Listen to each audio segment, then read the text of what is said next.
Peace and blessings, y'all. Welcome to the old paths where the good way is. In this episode, I want to answer the question, what is the old paths? Many Christians and so-called have at one point in time heard the phrase, the old paths. But when asked what is the old paths, despite many churches being called Old Paths Baptist Tabernacle or just Old Paths Baptist Church, many cannot give you an honest or clear definition of what is the old paths. In this essay, I want to answer what is the old paths, where is the old paths, and why I call this channel the old paths. The phrase the old paths comes from Jeremiah chapter 6 verse 16, where it states, "Thus saith the Lord, stand ye in the ways, and see, and ask for the old paths, where is the good way, and walk therein, and ye shall find rest for your souls. But they said, we will not walk therein." But I think it is very important to understand the context of this verse so we can understand it is not just a layer of it, but let's understand this thing as a whole along with its layers. In the time of the prophet Jeremiah, that took place in the 7th century, around 650 BC, and his ministry was around 626 BC and lasted about 40 years. To give you a fuller picture of what was going on around the world, this was at the time of the Neo-Babylonian Empire, the Zhou dynasty in China, and in the Two Kingdoms period of Israel during the 13th year of King Josiah until the Babylonian captivity during the reigns of King Jehoiakim and King Zedekiah. According to the Bible, Israel was deep into idolatry, and Jeremiah was called the prophet of God during King Josiah's great purge of the idols in Jerusalem. Nonetheless, Israel was a very rebellious nation, and God was ready to judge them, for they forgot how God blessed them in the past from the days of Exodus to even today. The reason they forgot the ways of the Lord and their own history, which is something I want all of us to remember here, was because the leaders, which includes the Levite priests, pastors, the fathers, did not teach the children the ways of the Lord and the history of their people. Instead, they prophesied Baal and taught them to walk after vanity. And we can read that in Jeremiah chapter 2, verse 6 through 8, which states this, "Neither said they, where is the Lord that brought us up out of the land of Egypt, that led us through the wilderness, through a land of deserts and of pits, through the land of droughts and of the shadow of death, through a land that no man passed through, and where no man dwelt. And I brought you into a plentiful country, to eat the fruit thereof, and the goodness thereof. But when ye entered, ye defiled my land, and made my heritage an abomination. The priest said not, where is the Lord? And they that handled the law knew me not. The pastors also transgressed against me, and the prophets prophesied by Baal, and walked after things that do not profit." And the funny thing is that even today, in modern times, we have failed in the teachings of the biblical histories, including the rebellion of Israel in the days of Jeremiah, Judges, etc. But instead, what we like to teach is vanity, that love is lust, and lust is love. Bitterness is sweet, and sweetness is bitterness. But let's continue. In verse 11 of the same chapter, God says, "Hath a nation changed their gods, which are yet no gods? But my people have changed their glory for that which doth not profit." The problem that God had with Israel was that even though God made Israel to be a unique nation that had their own customs, their own laws, their own traditions, that made them stand out from many of the other nations of the world, they wanted to be like the other nations, the heathens. It's as if Louisiana threw away all their customs, practices, traditions to be like Los Angeles, where it's just, bleh. Even amongst the Christians in America, just like Israel did back then, today, many Christians look to other heathen, quote-unquote, cultures and nations to not only put a heavy burden on true believers, but change the pure religion of the scriptures to things which doth not profit. For example, politics, Bible colleges, or blind cultural superiority amongst certain churches' cabals. According to Jeremiah chapter 2, verse 13, there were two main sins Israel and even us today have committed. For my people have committed two evils. They have forsaken me, the fountain of living waters, and hewed them out cisterns, broken cisterns, that cannot hold no water.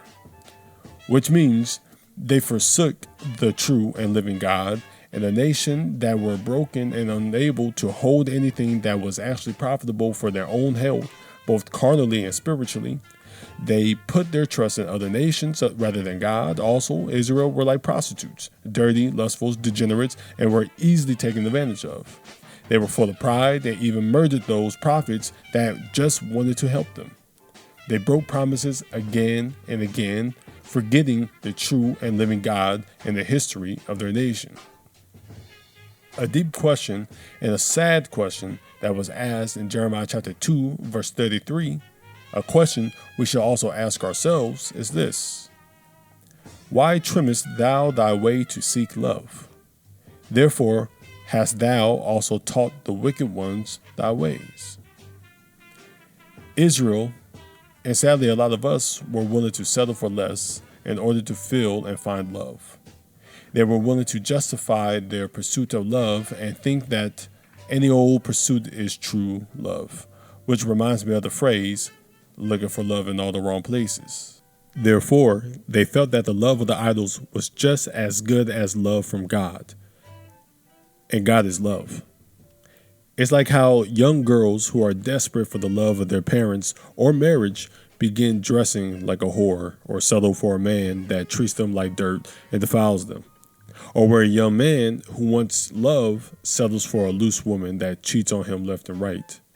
It's like when girls wear an excessive amount of makeup and jewelry and wigs to stand out, all for the pursuit of their false teachings of love.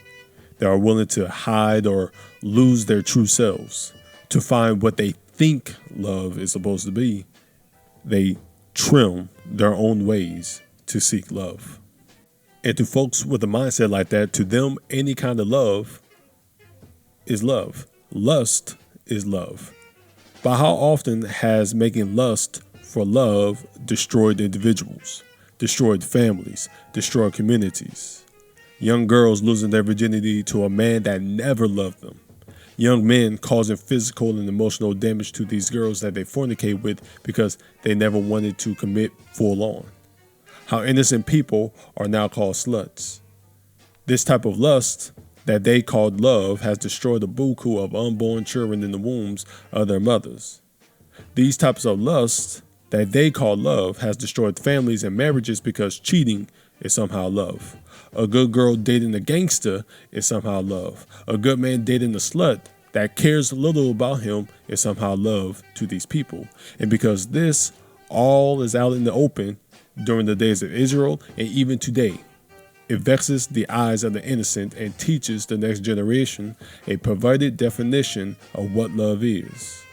It teaches the next generation that it is okay to trim your own way for love. All of this wickedness that Israel refused to repent from, God had to punish them. God had to cleanse the land he gave to his people from their filth. And God was going to send the Babylonians to conquer and take them into captivity when they least expected it, which leads us all the way to our main verse in Jeremiah chapter 6, verse 16, where it states, "Thus saith the Lord, stand ye in the ways, and see and ask for the old paths, where is the good way, and walk therein, and ye shall find rest for your souls. But they said, we will not walk therein." God gave them chances after chances to just repent, and they didn't. So what is the old paths? The old paths is the path of God. Where can we find the old paths? Right here in the scriptures, both the Old and the New Testaments. And the reason why I call this podcast the Old Paths Podcast is because we all must seek and keep the old paths. History is important, But sadly, many people look at history just as a thing that we can't learn from and that are filled with just dates. But the thing about history is that history is a true story told through multiple eyes. And when we look at history with the Bible as the foundation, we will truly learn what the good way is. When we study history, we will realize things such as stated in Ecclesiastes chapter 1, verse 9 through 10, the thing that hath been, it is that what shall be. And that which is done, it is that what shall be done, and there is no new thing under the sun. Is there anything whereof it may be said, see, this is new? It had already been of old time, which was before us. We will realize that history always repeats itself. We will also realize that there are golden and unperishable lessons that we can gather from those prosperous times of histories and those morally horrific times in histories as well. When you study history, it can keep you sober-minded, diligent, wise, and hopefully righteous. You may not agree with what I say, but that's just the low-down gospel truth. Peace.